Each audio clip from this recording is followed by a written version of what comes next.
할렐루야.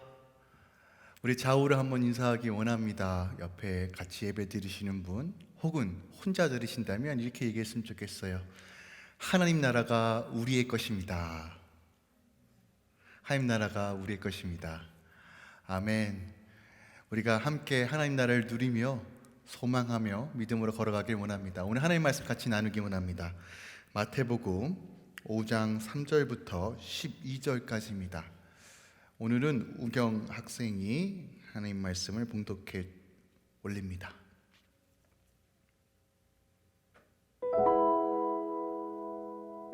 Blessed are the poor in spirit, for theirs is the kingdom of heaven. Blessed are those who mourn, for they will be comforted. Blessed are the meek, for they will inherit the earth. Blessed are those who hunger and thirst for righteousness, for they will be filled.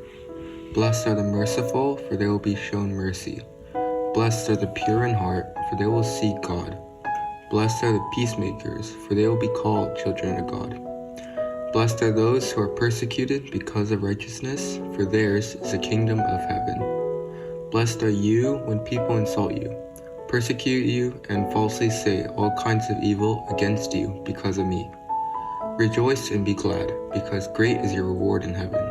For in the same way they persecuted the prophets who were before you. Matthew chapter 5, verse 3 to 12. 아멘. 오늘 본문만 조금 더 한 번 더 읽길 원합니다. 5장 10절부터 12절까지 5장 10절부터 12절까지 우리가 한 번 더 읽기 원합니다. 함께 읽기 원합니다. 시작. 의를 위하여 박해를 받는 자는 복이 있나니 천국이 그들의 것임이라. 나로 말미암아 너희를 욕하고 박해하고 거짓으로 너희를 거슬러 모든 악한 말을 할 때에 너희에게 복이 있나니 기뻐하고 즐거워하라. 하늘에서 너희 상이 큼이라.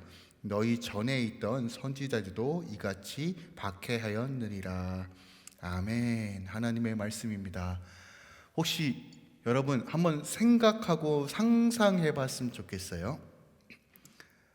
목숨을 걸어야 할 상황이 온다라면 여러분은 어떻게 하시겠습니까? 근데 이것이 피해갈 수 있는 것이 아니라 기정사실화되었어요. 그러니까 무조건 선택이 아니라 옵션이 아니라 목숨을 걸어야 될 상황에 와요. 그것이 미래에 반드시 닥칠 거예요. 그러면 지금 그 일을 위해서 무엇을 준비하시겠습니까? 우리가 어떤 일에 대해서 사생결단, 죽기 살기로 한번 이것을 이뤄보겠다 목표를 세우고 그 목표를 이루기 위해서 사생결단하겠다라고 결단했을 때 우리는 그 목표에 대해서 내가 생각하기엔 충분한 가치가 있기 때문에 아마 그런 결단을 할 거예요. 예전에 제가 인상 깊게 봤던 영화가 있는데 아마겟돈이라는 영화예요. 혹시 기억나시나요? 브루스 윌리스가 지금은 되게 나이 드셨는데 그때는 되게 젊었어요. 그게 한 20년 된 것 같아요. 영화가 이렇게 얘기하니까 나이가 나오네요. 네. 근데 그 영화가 어떤 거냐면 약간 재난 영화예요. 그러니까 그 우주에서 행성 하나가 오는데 지구랑 충돌하면 이제 전 세계가 이제 망하게 되는 상황입니다. 근데 지구를 구하기 위해서 우주선을 타고 우주로 나가서 그 행성에 도착해서 행성을 핵폭탄을 설치하고 터트림으로써 지구를 지키는 이야기예요. 말도 안 되지만 당시에는 그게 제가 그 노래 되게 좋아해요. 크라이스마 뭐 있어요. 주제곡 있는데 그때 마지막 장면이 어떤 거냐면 브루스 윌리스가 이제 자기가 희생을 해요. 자기가 혼자 폭탄을 딱 심고 누군가 버튼을 눌러야 되는데 자기가 딱 버튼 누르면서 딸에게 바이바이 하면서 딱 하는데 어린 마음에 눈물이 쫙 흐르면서 그래 생명은 소중한 거야 했어요. 그 영화에서 주요 포인트 우리가 감동을 받는 이유가 뭐예요? 희생, 생명을 살리겠다는 자기 딸을 지구에 살고 있는 자기 딸을 살리겠다는 그 희생으로 죽음을 선택하고 지구를 구했던 이 이야기가 되게 극적이잖아요. 이것이 가치가 있고 이것이 생명이 있다는 것을 알기에 그렇게 선택한 것을 아니까 그 영화의 감동을 우리가 받는 것이죠. 만약에 우리가요 수단과 방법을 가리지 않고 희생과 고난을 감수한다라는 것을 선택했을 때 분명한 이유가 있을 것입니다. 특별하게 우리 부모들의 입장에서 자녀들에게 희생하고 헌신하는 거 분명한 가치가 있죠.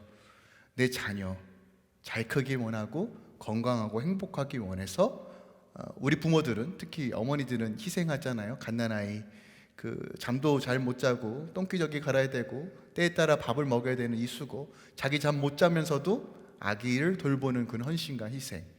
왜 합니까? 내 딸이니까, 내 자녀니까, 내 아들이니까 그런 희생과 그런 고난과 그런 어려움을 선택합니다. 우리가 살면서 참 많은 것들을 중요하게 여기고 가치 있다라고 생각합니다. 그리고 어떤 분은 특히 우리 어릴 적 청년들이나 유스들은 어떤 특별한 목표를 세우고 내가 반드시 이 목표를 세울 거다라고 하면서 정말 죽기 살기를 열심히 그 목표를 향해 달려가는 사람들이 있어요. 그것이 자신의 삶에 가장 가치 있다라고 생각하기 때문에 그래요. 사람마다 무엇이 가치 있고 중요하다고 생각하는 것은 다 다를 것이에요. 근데 우리가 신앙인으로서 예수를 따르는 삶으로서 가장 최고의 가치와 삶의 궁극적인 목적이 무엇일까요? 이렇게 질문하면 목사님이 질문했으니까 우리 또 거룩하게 대답해야지 하면서 예수님 때문이에요 라고 대답하실 거예요. 그런데 우리가 머리로는요, 우리 입술로는 맞아요, 예수를 위해 살아야 돼요, 하나님 나라를 위해 살아야 돼요 라고 말하지만 실질적으로 우리가 그런 일을 맞닿았을 때 과연 우리는 예수님을 선택할 수 있냐는 거죠. 오늘 본문은 다시 한번 우리에게 확인시켜주고 있어요. 우리 삶의 최종 목적지가 무엇인지, 우리가 최고로 바라보고 생각하고 붙들어야 될 진정한 가치가 무엇인지를 우리에게 분명하게 선포합니다. 진리가 무엇인지를 선포합니다. 이 땅의 것이 아니라, 이 땅의 것을 누리는 것이 아니라 하늘의 것, 신령한 것, 영원한 것을 바라보라. 그것이 너에게 임하였다라고 선포하고 있어요. 오늘 그 말씀을 함께 나누기 원합니다. 이제 8번째 복이에요. 오늘까지 하면 이제 8복 시리즈가 마무리됩니다. 지난 총 8번의 시간이었어요. 오늘까지 9번인데 하나님 나라에 대해서 처음에 강론하면서 상상순의 가장 첫 번째 기록되어 있는 8번째 복, 그리고 드디어 마지막 8번째 복을 우리가 다룹니다. 한 주 한 주 우리가 각각 첫 번째 복부터 7번째 복까지 나누었어요.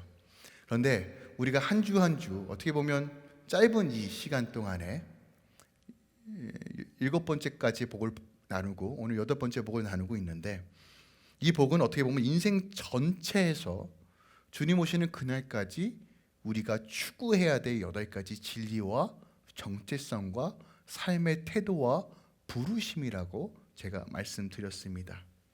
그래서 어떤 분은 아마도 2복과 3복 사이에 머물고 계시는 분도 계시고, 어떤 분은 평생 이 1복과 싸움을 하시는 분도 계실 거예요. 사람마다 다 다를 거예요. 수십 년 동안 한 복에 끊임없이 씨름하고 싸움하시는 분, 어떤 분은 정말 감쪽같이 순식간에 복을 통과하시는 분도 계실 거예요. 우리는 이 8복이라는 산을 등정하고 있다라고 말씀드렸어요. 한 복 한 복 한 복 순차적으로 진행되고, 우리가 첫 번째 복을 통과해야지만 두 번째 복을 갈 수 있는 거고, 우리가 7번째 복까지 가기 위해서는 이 6번째 복을 통과해야 된다라고 말씀드렸습니다. 우리가 지금 어느 복을 누리고 있는가, 어디에 위치하고 있는가를 아는 것은 매우 중요합니다. 하나님은요, 막연하게 우리에게 너 예수 그리스도의 제자로 살아라고 말씀하시는 것이 아니라 구체적으로 예수를 따르는 삶이 무엇인지, 이 땅에 하나님 나라를 세워가며 우리의 부르심이 무엇인지를 분명하게 가르쳐주고 있어요. 어린아이부터 성인까지 우리가 단계별로 교육을 하는 것처럼 우리가 지금 어디에 위치해 있는지, 지금 그렇다면 우리가 다음 무엇을 사모하며 목표를 두고 기도하며 끈질기게 싸우며 나아가야 될 곳이 어딘지를 아는 것은 우리가 더 적극적으로 능동적으로 하나님을 향해, 그 나라를 향해 나아갈 수 있는 힘을 제공합니다. 막연한 것, 소망과 비전이 없이 그냥 막연한 것은 절대로 힘을 발휘할 수 없습니다. 우리가 일상생활에서도 마찬가지잖아요. 공부나 어떤 라이센스를 취득하거나 어떤 목표점에 도달할 때도 너무 크게 비전을 잡는 것보다는 그때그때마다 이룰 수 있는 것을 온전하게 세팅하고 달려가는 것이 중요한 것처럼, 주님은 우리가 주님을 따르는 삶이 어떤 것인지를 우리에게 말씀하고 있다는 거예요. 구원에서부터, 첫 번째 복이죠. 구원의 시작부로부터 오늘 마지막 복, 구원의 완성까지, 주님 오시는 그날까지 우리가 구원의 완성을 향해 주님 품 안에 나아가는 그 나를 고대하며 나아가야 한다는 것이에요. 빌립보서 2장 12절 말씀이에요. 너희가 두렵고 떨림으로 너희 구원을 이루라라고 말합니다. 항상 복종하며 두렵고 떨림으로 너희 구원을 이루라라고 분명하게 선포합니다. 이 말씀은요, 행위 구원론을 말하는 것이 아니에요. 우리 안에 주신 그 구원의 감격을 여러분 그냥 나 이제 구원 티켓 받았어, 천국 열차 티켓 받았어, 여기서 머무는 삶이 아니라 하늘의 것을 바라보며 날마다 주님을 향해 달려가는 삶을 살아야 한다는 것이에요. 내가 믿음이 있다라면 이 믿음이 삶을 통해서 드러나야 돼요. 그것이 진짜 믿음입니다. 행함이 없고 예수를 닮아가는 삶도 살지 않으면서 내가 구원받았다라고 우리가 장담할 수 없어요. 그 누구도 그날이 돼봐야 아는 것입니다. 구원의 여부는 우리가 알 수 없어요. 하나님의 주권적인 것입니다. 하지만 우리가 확신할 수 있는 것은 주님이 우리를 붙들고 계시며 우리는 이 구원의 완성을 향해 나아가야 한다는 것이에요. 우리가 팔복의 구조를 봤을 때 첫 번째 복은 우리가 구원의 시작이라고 말씀드렸어요. 심령이 가난하여서 하나님을 찾을 수밖에 없는 상태, 우리 안에 구원이 임하게 되고, 이제 순차적으로 네 번째 복이 임하였을 때 어떤 일이 벌어집니까? 의에 줄이고 목마른 것이 시작되는 거예요. 실질적으로 이제 제자가 시작되는 거예요. 나 중심적인 삶에서 이제 하나님 중심적인 무엇인가가 이루어지는 삶이 이루어져요. 그리고 이제 여섯 번째 복을 통과하면서 어떤 일이 벌어집니까? 실질적으로 마음이 청결하여 하나님을 실질적으로 보는, 그러니까 하나님을 실질적인 영광의 임재와 영광이 더 지적적으로 충만하게 임하니까 어떤 일이 벌어집니까? 내 안에 영권과 영적인 것들이 열리기 시작하는 거예요. 더 하나님께 주신 그 능력으로 더 높은 차원의 제자의 삶을 사는 거예요. 이 땅 가운데 하나님의 화평을 선포하며 어그러지고 깨진 곳에 하나님의 나라를 세워가는 실질적인 역할을 하게 되는 것, 이 복을 누리게 되는 것이에요. 재미난 사실은요, 한 가지 언급하고 갈게요. 우리가 첫 번째와 두 번째 복을 통과할 때 보통 우리 안에 온전한 회개들이 이루어집니다. 우리 안에 회개가 이루어지면 나타나는 형상 중에 무엇이 있을까요? 바로 성령에 충만해지는 일들이 벌어져요. 제가 내 안에 빠져나가고 내 안에 오직 하나님의 영이 임하기 시작합니다. 보통 그때 어떤 현상들이 일어나죠? 어떤 분들은 방언을 이야기도 하고 어떤 분은 환상을 보기도 해요. 그런데 보세요, 이게 보통 첫 번째에서 두 번째 복 사이에 일어나는 것이에요. 우리가 지금 어딜 가고 있습니까? 여덟 번째 복입니다. 그러니까 여러분들 혹은 저분은 방언도 하네, 뭘 보네, 여러분 이거 첫 번째나 두 번째 복 단계예요. 아셨죠? 이게 막 대단한 게 아니라요, 하나님의 자녀에게 하나님께서 주시는 선물입니다. 그러면 나는 지금 방언도 못하고 보지도 못한데, 낙심하지 마세요. 그것은 구원의 여부와 상관없어요. 하지만 사모하는 자에게 다 주시는 거예요. 그래서 여러분들 사모하시면 하나님께서 입도 열어주시고 말씀해 주실 것이에요. 그래서 할렐루야 교회는 하나님의 신령한 것을 사모하며 마지막 때를 준비하는 교회입니다. 그래서 여러분 혹시 그런 것들을 사모하시면 같이 와서 기도해 주시면 되고요. 또한 그런 것이 아니더라도 나는 말씀 안에서 주님 붙드는 삶을 살게요 하면 그렇게 건면해 드리고 함께 동역하며 나가는 교회입니다. 그래서 여러분들 혹 내가 무엇을 가지고 있다 자랑할 필요 없고요. 다 최고는 하나님과 동행하며 한 가지를 이루는 삶이 최고입니다. 우리가 이 본질을 잃어버리면 안 돼요. 그렇지 않으면 우리가 고린도 교회처럼 막 자라오나 흔들릴 수 있어요.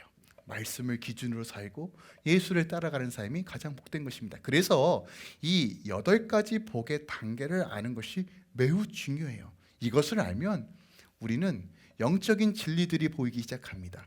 예수를 따르는 삶이 무엇인지가 보이게 돼요. 그러면 그 누구도 자랑할 수 없어요. 주님만 바라보는 것이 얼마나 감격과 감사한 것을 깨닫는 은혜가 말씀을 묵상하면서 또한 성령의 조명 안에서 우리가 날마다 발견하는 은혜가 있기에 우리 주 예수 그리스도로 축원드리고 또 함께 기도하며 나아가기 원합니다. 실질적으로 이제 4번째 법부터는 어떤 일이 벌어져요? 의에 줄이고 목마른 것이 시작되는 거예요. 자, 의에 줄이고 목마른 것. 그러니까 이 땅의 것, 예전에는 먹을 것을 찾아다녔어요. 이것도 좋고 저것도 좋고. 요즘 식도락이라고 먹는 거 좋아하시는 분이 계시는데 코로나 때문에 못 가잖아요. 그래도 막 너무 맛있는 게 있다 그러면 막 비행기를 타고 가서라도 막 10시간을 타고 가서라도 막 먹고 오시는 분들 계세요. 혹은 정말 리미티드 에디션, 이 제품은 거기서만 팔아 그러면 막 아침부터 막 줄 서죠. 막 줄 서가지고 이건 꼭 구매해야 돼. 그전에는 내가 정말 이 땅의 거, 내가 너무 소중하게 여겼던 거, 내가 귀하게 여겼던 것에 내 목숨을 걸고 사생결단하고 내가 그것의 가치를 발휘했다라면 이제 4번째 복부터 의에 줄이고 목마른 삶이 시작하는 거예요. 하늘의 것을 맛보기 시작하니까, 하나님의 은혜를 맛보기 시작하니까, 야, 이거는 뭐 땅의 것은 별거 없네 라고 되는 것이에요.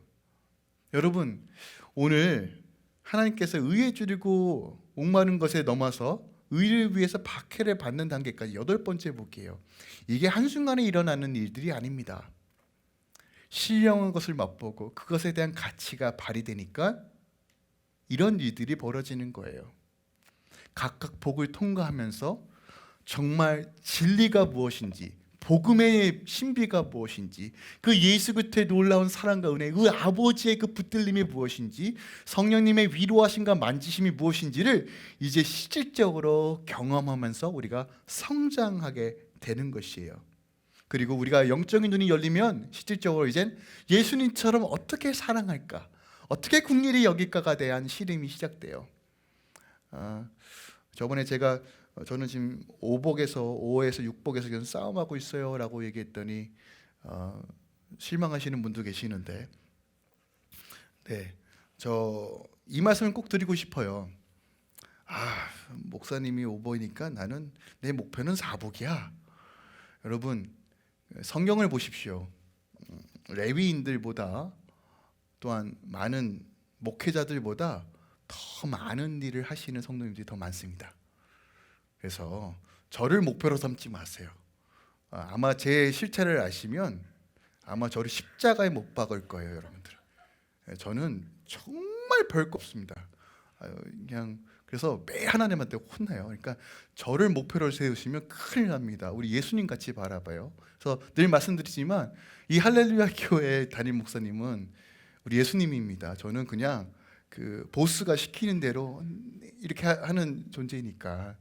네, 가끔씩 그런 말씀 너무 감사해요. 목사님 요즘 피곤해 보이고 또 몸이 아파 보여요. 심지어 저번 주 주일날은 그런 문자도 받았어요. 제가 기침을 하고 하는데 물도 못 마시고 침을 넘기면서 삼키는 것이 너무 불편해 보인다. 감사해요, 감사해. 제가 관심 가져주시고 감사한데 제가 시작 전에 물을 다 마셔가지고 물이 없는 거고요.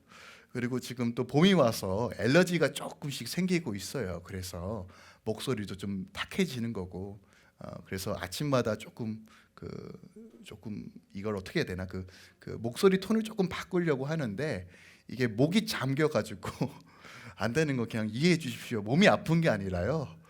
네, 원래 그래요. 그러니까 이해하시고 같이 말씀 나눴으면 좋겠어요. 네, 다시 본론으로 돌아갈게요.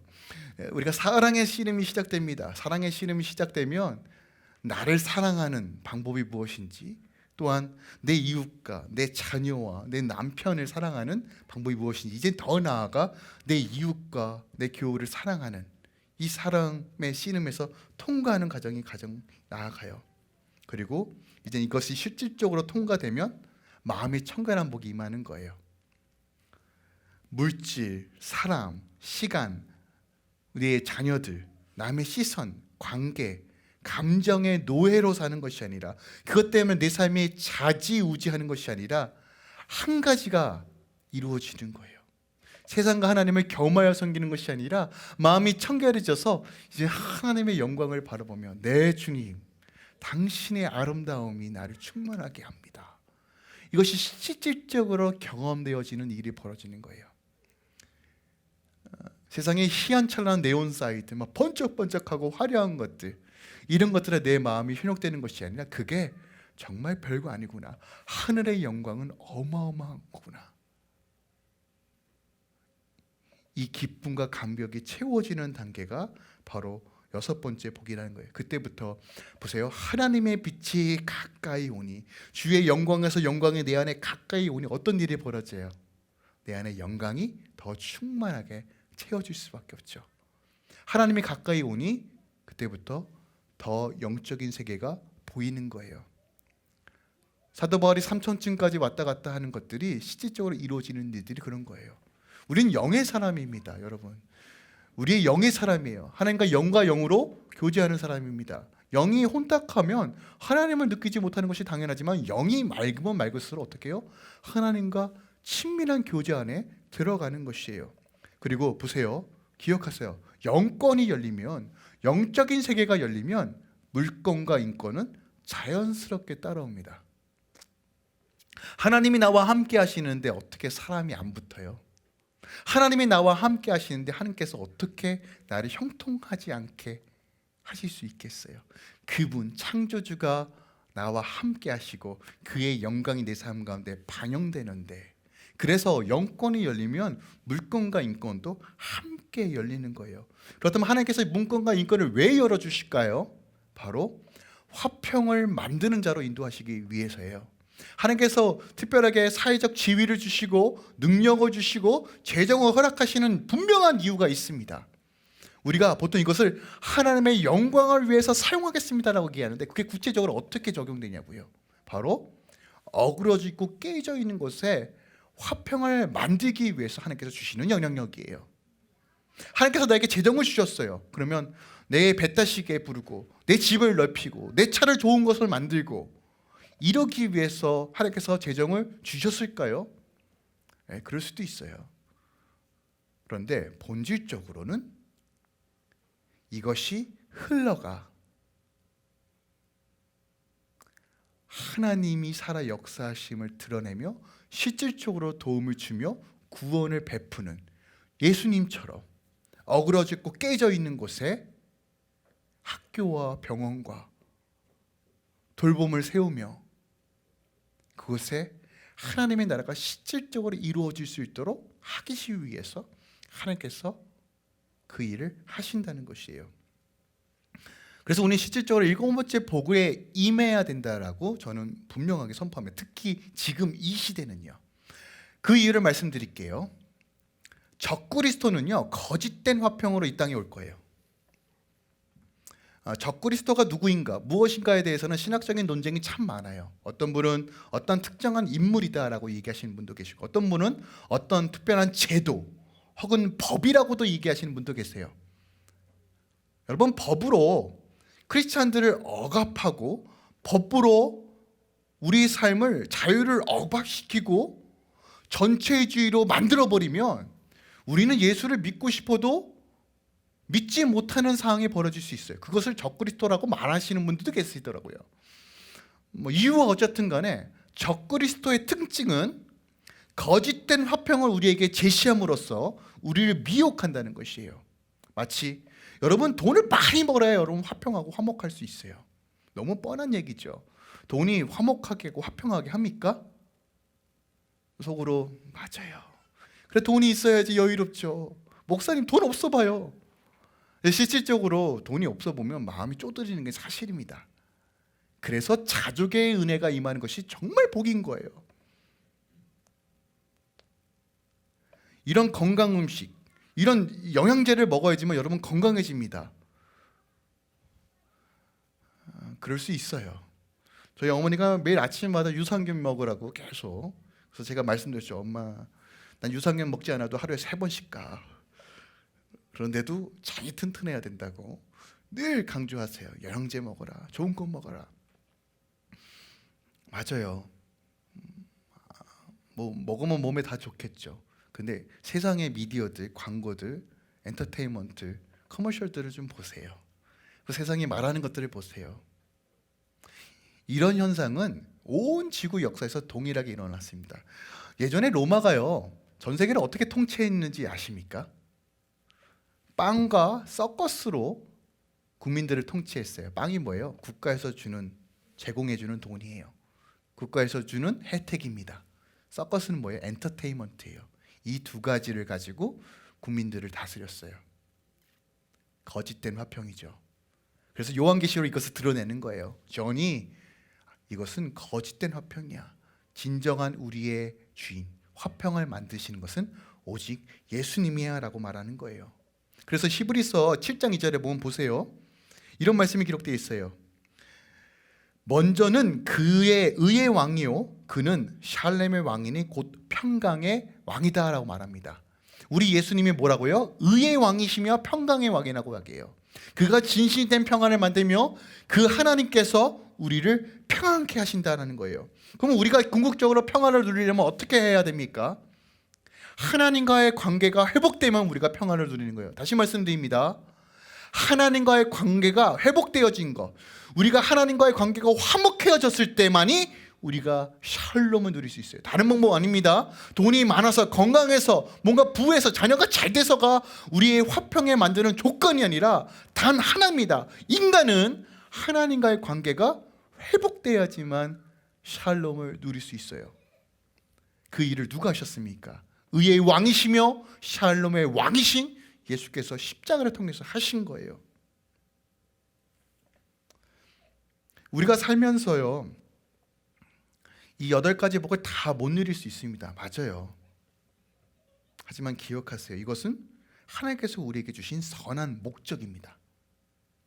그의 뜻에 따라, 부르심에 따라 그의 자녀들을 선하게 인도하고 품고 지키시며 양육하시고 새롭게 하시기 원하는 하나님의 선하신 목적입니다. 사랑하기에, 우리를 아끼시기에, 나를 나보다 더 사랑하고 아끼시기에 우리에게 주신 것들이란 말이에요. 그러면 신앙은 아주 간단한 거예요. 지금 내가 어디에 있는가? 그럼 나는 어디를 향해 나가야 되는가?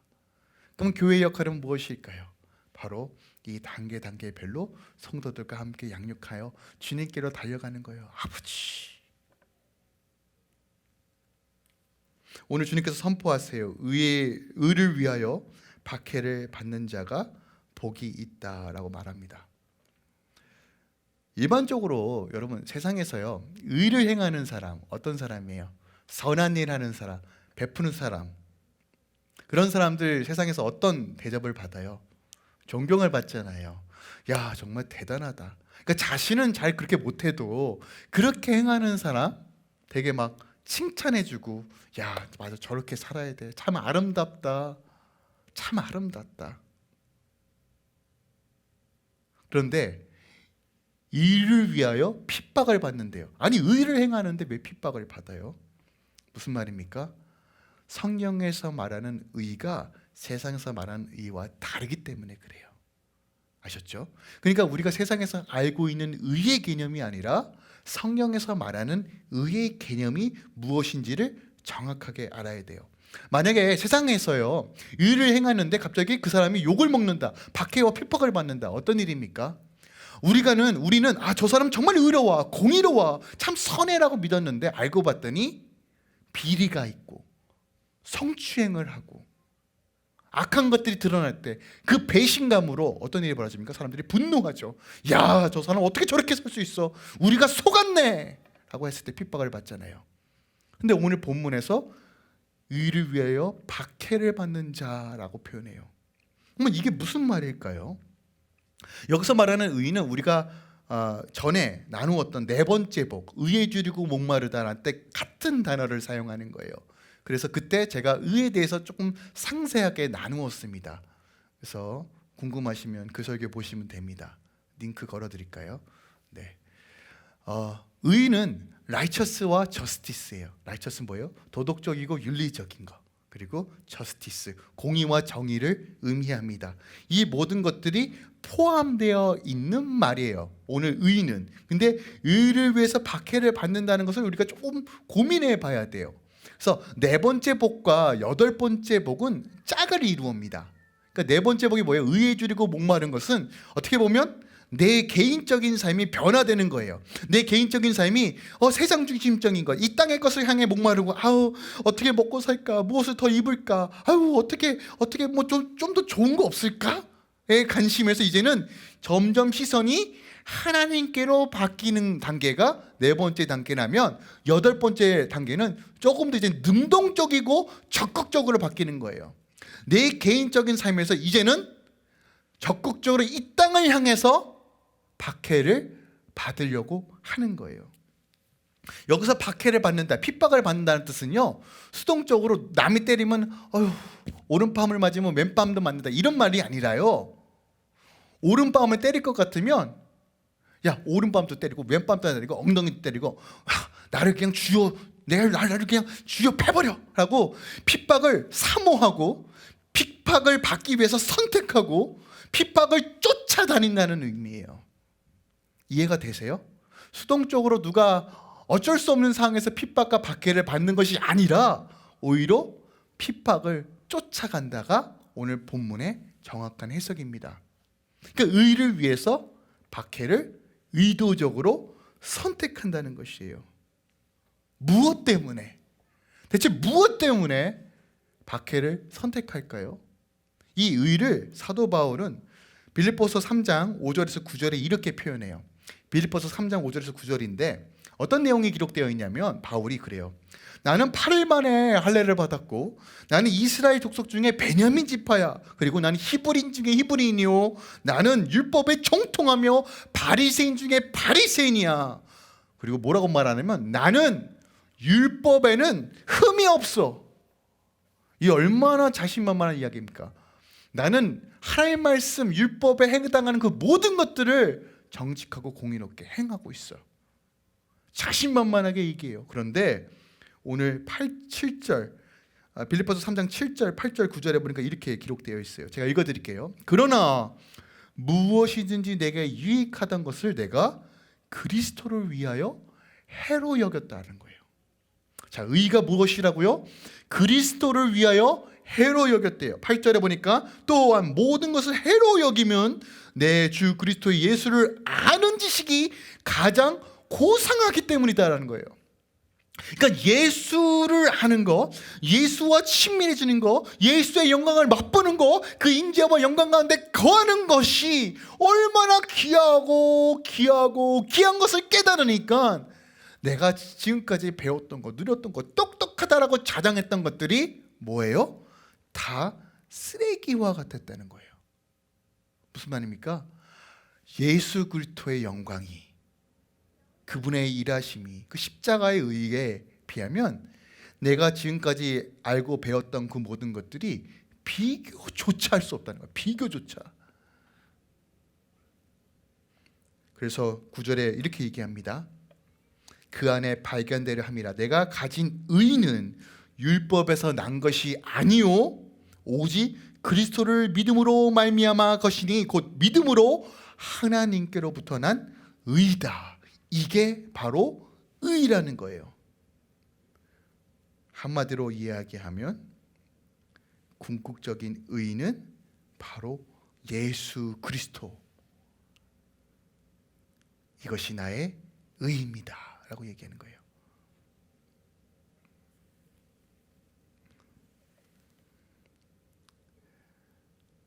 그 예수 때문에, 그분이 나의 주인이시고 그분만이 나를 행복하게 하고 그분만이 나의 소망이라는 사실, 그 십자가만이 날 자유롭게 하며 그 십자가만이 날 새롭게 한다는 것, 예수를 믿고 예수를 왕으로 삼고 예수 그리스도를 통치 안에 거하고 예수를 따라가고 하나님 나라를 세워가는 삶, 바로 이것이 의이며 이것을 위해서 나는 박해를 선택합니다 라고 얘기하는 거예요. 그런 자가 복이 있다라고 이야기해요. 왜 그럴까요? 주님이 요한복음 8장 32절에 이렇게 말해요. 진리를 알 것이니 진리가 너희를 자유케 하리라. 여러분, 참된 자유가 무엇일까요? 얼마나 많은 재물을 가지고 있어야 자유케 됩니까? 돈이 많을수록 더 자유롭지 못하죠. 얼마나 많은 인기를 누려야 자유합니까? 인기가 많을수록 자유하지 못하죠. 그럼 혼자 있으면 자유롭습니까? 외롭죠. 대체 어떻게 우리가 자유를 누립니까? 대체 어떻게 우리가 행복할 수 있습니까? 단 하나예요. 하나님 안에 거할 때 말이 인간은 참 자유를 누릴 수 있습니다. 죄로 인하여 깨졌던 우리의 하나님과의 관계, 도저히 우리 스스로 구원할 수 없는 정말 쓰레기 같은 존재가 그 십자가의 은혜로 자유함을 누렸어요. 이것이 최고의 가치라는 거예요. 이것이 바로 우리의 의라는 것이에요. 믿음으로 얻는 의라는 것이에요. 그리고 주님은 뭐라고 말씀하십니까? 이 의를 위하여 스스로 박해를 찾아가는 자는 복이 있다라고 말합니다. 여러분, 이 자유는요, 젠틀한 말과 논쟁으로 얻어지는 것이 아니에요. 인류 역사를 통틀어서요, 자유는 힘으로 얻는 것입니다. 기억하세요. 젠틀한 말, 입바름으로 자유를 누릴 수 없습니다. 대한민국이 독립을 누렸던 것도 우방국이 힘으로 인하여 누린 거예요. 전 세계 역사를 보세요. 자유는 힘으로 쟁취하는 것입니다. 여러분, 사람의 말에 속지 마십시오. 힘이 있어야 자유를 누리는 거예요.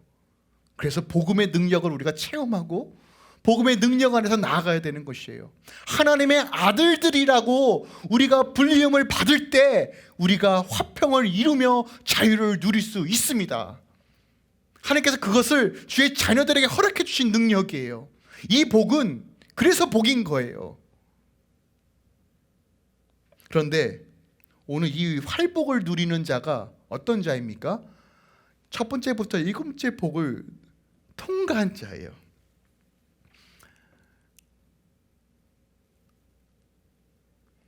특별하게 일곱 번째 복만 좀 나누기 원해요. 일곱 번째 복을 제가 뭐라고 말씀드려요? 영권이 열리니까 물권과 인권이 열리며 자족의 은혜가 충만하게 임하는 사람이에요. 사람들의 인기도 얻고 인정도 받은 어느 정도 위치에 있는 사람이에요. 사회적으로 영향력도 있을 수 있죠. 근데 여러분, 그거 아세요? 사람이 안정적이고 많은 것들을 누리면 안주하고 싶어요. 맞죠? 다운그레이드 잘 못해요. 그죠? 소고기 트리플 A 쓸다가 B급으로 내려가면 왜 이렇게 질겨? 하는 게 우리 이 인간이라고요. 맞죠? 칠복을 누렸을 때 이 땅에서 누리는 은혜들, 자족의 은혜들이 있을 거예요.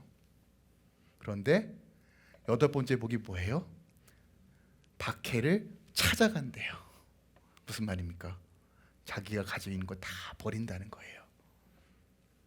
예수 때문에 손해볼 수 있고, 예수 때문에 핍박받을 수 있고, 예수 때문에 억울한 일 당할 수 있고, 예수 때문에 비난과 조롱을 받을 수 있는 그 자리로 찾아간다는 거예요. 예수 때문에, 예수 때문에, 우리 주님 때문에. 소유한 것이 없고요, 가진 것이 없으면 내려놓고 새로 시작하는 건 굉장히 싫습니다.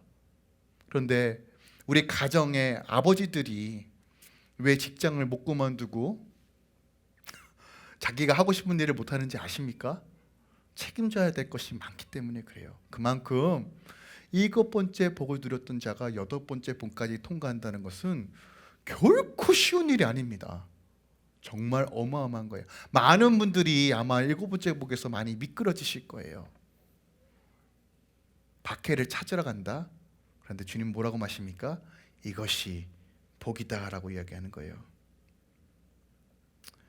실질적으로 이 말씀이 선포되었을 때 제자들, 당시 이 말씀을 들었던 사람들에게 박해가 무엇이야 라고 잘 몰랐을 거예요. 그런데 AD 70년 이후에 로마의 시적인 박해가 이루어지고 유대교의 박해가 이루어졌을 때 사람들은 이것을 떠올랐을 거예요. 로마가 황제와 신이라고 이야기하는 그 시대에 예수를 그리스도와 롤드라고 얘기하는 순간 그들은 목숨을 걸어야 되는 그 순간에 기억했을 거예요. 이것이 복이구나. 이런 자에게 하나님께서 하나님 나라를 주시는구나. 이 복을 사모하시기 우리 주 예수 그리스도로 부탁드립니다. 이것이 우리의 최고의 가치와 목표입니다. 결코 쉬운 일이 아니에요. 결코 쉬운 일이 아닙니다. 제가 쉽다고 말씀드리지 않았어요. 우리 끊임없이 싸워야 되고, 죄와 싸워야 되고, 내 자신과 싸워야 되고, 하나님 나라 위에 발버둥 치셔야 돼요. 선한 목적을 향해서, 목표를 향해서 우리는 전진해 가야 돼요. 왜 그래야 될까요? 물은 고이면 썩습니다. 맞죠? 우리가요, 우리의 신앙을 유지하려고 하고 머무르려고 하는 순간 우리는 썩습니다. 다시 말씀드립니다. 안주하려고 하지 마십시오. 신앙은 안주하는 것이 아닙니다. 신앙은 전진하고 돌파하는 것입니다. 하나님 나라 위에 나아가는 것입니다. 그것이 제자의 삶입니다. 우리가 너무 많이 나약해지고 있어요. 이제 먹고 살만 하니까 나약해지고 있다고요. 그래서 하나님께서 이 코로나를 허락하신 거라고 믿습니다. 깨어라. 이 세상의 주인이 누구인지 다시 한번 되새겨라. 이 문제를 해결할 것은 오직 복음뿐이다라고 주님께서 말씀하시는 거예요. 이제 곧 코로나가 종식될지도 모르죠. 그분은 그때 그런 기억들이 있지. 그때 어려웠을 때 교회가 세워졌지. 여러분, 이런 추억으로 우리가 살아있는 거 아닙니다. 우리는 어디까지 가야 됩니까? 주님 오시는 그때까지 하나님 나라를 향해 달려가야 돼요. 그래야지만 내 영과 육과 우리 가정과 다음 세대들이 살 수 있어요. 전진해 가야지만 물이 썩지 않습니다. 사도행전 20장에 보면요, 바울이요 이제 3차 전도 여행을 마치고 예루살렘을 통해서 이제 로마로 마지막으로 이제 로마의 복음을 전하기 위해서 그렇게 사모하는 마음으로 이제 예루살렘으로 떠나기 일보 직전이에요. 그런데 바울에게 에베소 교회는 정말 애지중지하고 정말 사랑과 애정이 가장 많이 담겨져 있는 교회 중에 하나였어요. 근데 에베소 교회도 들리지 않고 바로 예루살렘으로 가려고 하다가 성령의 인도하심으로 예루살렘에서 대략 한 30마일 정도 떨어진 한 대충 50km 정도죠. 밀레도에서 에베소 교회 장로들을 초청합니다. 마지막 작별 인사를 하기 위해서. 그게 사도행전 20장에 기록되어 있어요. 우리가 알고 있죠. 사도 바울이 어떻게 사역했는지. 몸 다 부서지고 발버둥 치고. 제가 기록을 조금 갖고 왔어요. 2차 전도 여행 때 1600km를 다녔습니다. 2년 동안에. 2차 전도 여행 때는 3000km를 다녔어요. 3년 동안에. 그리고 3차 전도 여행은 4000km를 다녔어요. 4년 동안에. 그리고 로마까지 1500km 2년 동안. 대략 그가 11년 정도 사역했는데 총 11,000km를 돌아다녔습니다. 지금이야 우리가 자동차 끌고 다니고 비행기 타고 다니면 11,000km 금방 하잖아요. 그런데 당시 2000년 전에요. 걸었을 것이고 또 배로 다녔을 것이고 수도 없이 낮과 밤을 그렇게 돌아다녔을 거예요. 발은 다 물어 터졌을 것이고 배고픔과 허덕이었을 것이고 성경을 보시면 알겠지만 자기가 세운 교회에서도 핍박받고 쫓겨나는 경우도 다수였고 놀림받았고 그거 다 감당하면서 이젠 좀 쉴만하잖아요. 3차 여행 끝나고 좀 쉴만했어요. 그런데 사도행전 20장 22절부터 보면 이렇게 기록되어 있어요. 보세요. 제가 읽어드릴게요. 보라, 이제 나는 성령에 매어 예루살렘으로 가는데 거기서 무슨 일을 당하는지 알지 못하노라. 오직 성령이 각 성에게 내게 증언하며 결박과 환난이 나를 기다린다 하시니라. 내가 달려갈 길과 주 예수께 받은 사명, 그 하나님의 은혜의 복음을 증언하는 일을 마치려 하면은 나의 생명조차 조금도 귀한 것으로 여기지 아니하노라 라고 고백해요.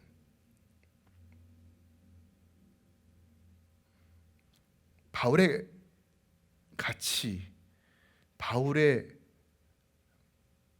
목표가 무엇이었을까요? 자기 생명을 귀하게 여기지 않는데요. 복음을 위해서. 그것이 그의 사명이다 라고 이야기합니다.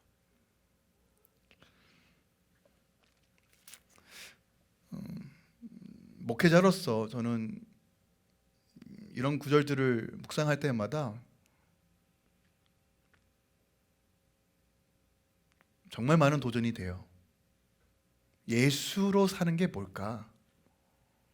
대체 그분이 누굴까? 이게 과연 상식적으로 가능한 일일까? 그런데 오늘 주님도 11절에 5장 11절에 이렇게 말해요. 나로 말미암아 너희가 욕하고 박해하고 거짓으로 너희를 거슬러 모든 악한 말을 할 때 너희에게 복이 있다라고 얘기해요. 누구 때문에 박해가 있다고 말합니까? 우리가 누구 때문에 욕을 받아요? 누구 때문에 누군가 우리에게 거짓을 행하고 음모를 꾸미고 모함한다고 말합니까? 누구 때문에 우리가 손해본다고 말해요? 누구 때문에 우리가 몸이 피폐해지고 때로는 우리의 가정과 나의 삶과 내 사업과 공격하고 넘어뜨린다고 말합니까? 누구 때문에 내가 평생 듣지 못했던 욕을 받는다고 말합니까? 누구 때문에 침뱉음을 당하고, 누구 때문에 불이익을 당하고, 누구 때문에 사람으로부터 따돌림을 당한다고 말합니까? 예수님 때문에. 그런데 주님이 이것이 복이래요. 세상이 말하는 복이 아니라 하늘의 복이라고 말합니다. 그것이 마지막 8번째 복이라고 말합니다. 진리를 알기에, 진리를 믿기에 타협할 수 없는 것들, 복음을 만났기에, 복음을 누렸기에 포기할 수 없는 것들, 내 생명보다 귀한 분, 내 가족보다 귀한 분, 내 자녀보다 귀한 분, 내가 가진 것보다 귀한 분, 나의 왕, 나의 주 예수 그리스도. 이분이 우리의 의로우시며 이분이 우리의 전부입니다.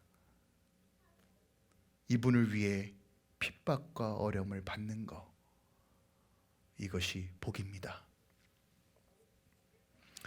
다시 처음으로 좀 돌아가 볼게요. 여러분, 만약에 여러분의 삶을 걸어야 될, 여러분의 목숨을 걸어야 될 일들이 반드시 찾아온다라고 했을 때 여러분은 무엇을 선택하시겠습니까? 우리 예수 선택해야 합니다. 아니, 예수밖에 없습니다. 이제 실질적으로 정말 그런 일을 우린 이제 준비해야 될 것입니다. 이건 여러분들에게 공포감을 주거나 뭔가 불안감을 주는 말이 아닙니다.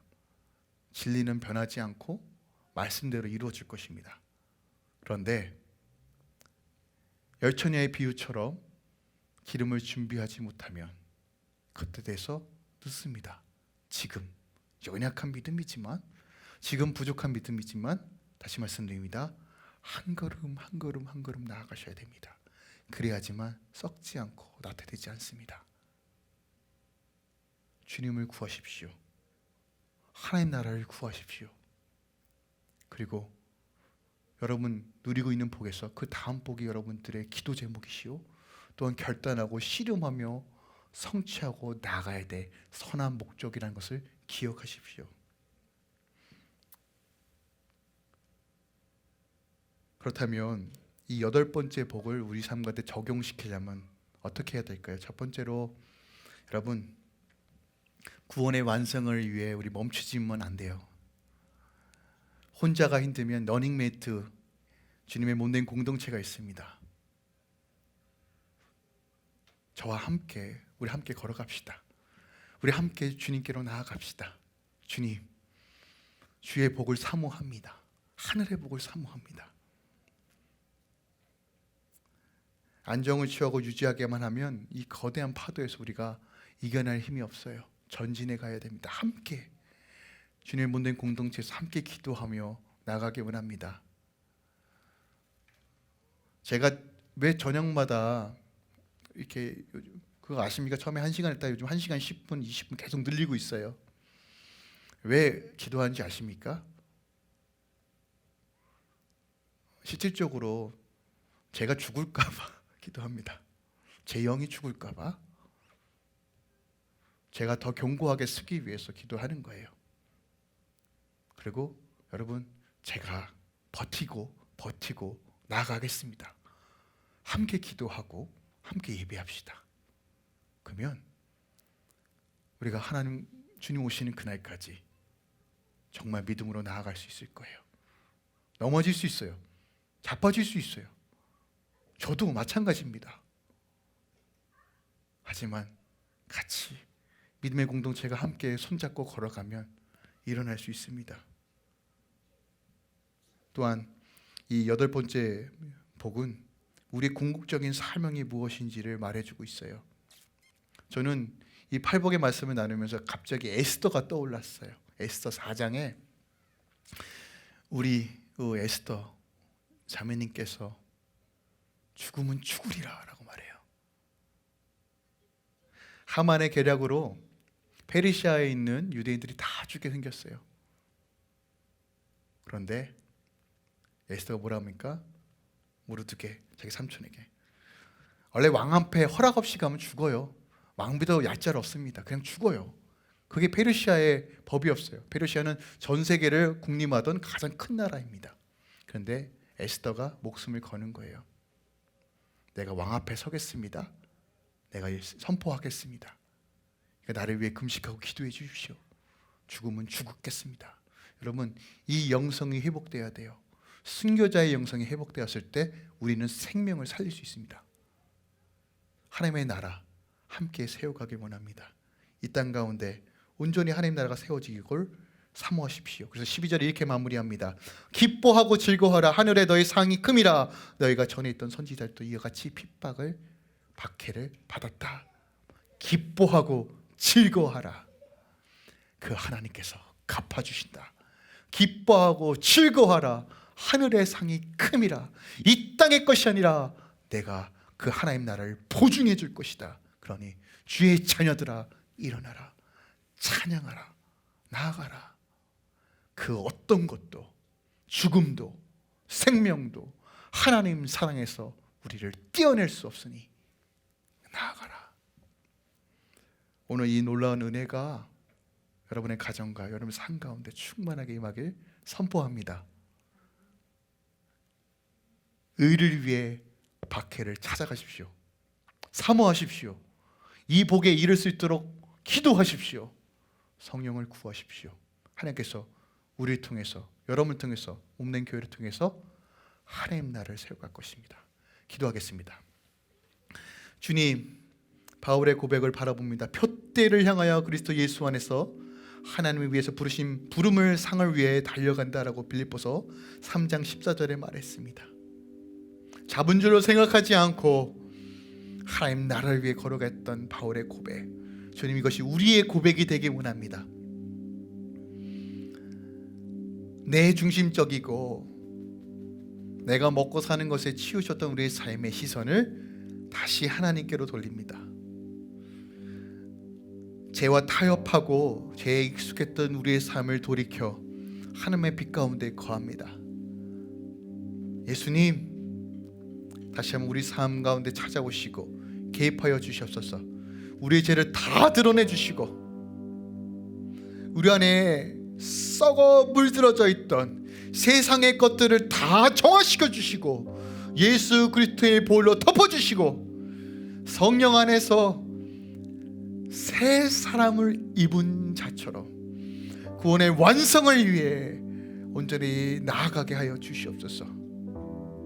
특별히 우리 다음 세대들 가운데 하나님의 영광과 임재로 채워주시고 예수 이름으로 나아갈 수 있도록 주님 붙들어 주시옵소서. 예수님의 이름으로 기도합니다.